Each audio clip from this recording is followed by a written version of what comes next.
വൈക്കം മുഹമ്മദ് ബഷീറിന്റെ പാത്തുമ്മയുടെ ആട് എന്ന കഥയിലെ പാത്തുമ്മയാണ് ഞാൻ. അയ്യോ, എന്റെ ആട് വിശന്ന പള്ള വറ്റിക്കിടക്കായിരിക്കും. ഇതൊന്ന് വെച്ചു കൊടുക്കട്ടെ. പത്തിരി ചുട്ട് വിളമ്പി നടക്കുന്ന മുത്തണി പാത്തുമ്മ, മുത്തണി പാത്തുമ്മ, എല്ലാരും ഉണ്ടല്ലോ. എന്റെ ആടിന് കഞ്ഞിളം വെച്ചു കൊടുത്തങ്ങ.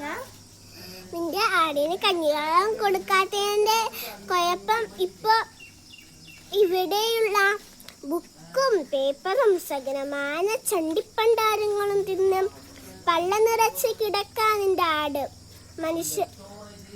മനുഷ്യനുക്ക് പെരയിലുള്ള പണികളെല്ലാം ഉണ്ട്.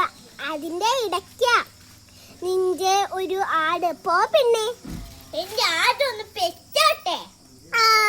നിന്റെ ആട് പെറ്റാല് സുബൈദാത്തേനെ മറന്നേക്കല്ലേ. സുബൈദാത്തേക്കും കൂടി ഇച്ചിരി പാല് തന്നേക്കണേ. തരുന്നുണ്ട്, നല്ല ആട് വെച്ച് തരുന്നുണ്ട്. എന്റെ ആടിനെ കുറ്റം പറഞ്ഞാ പോരാ.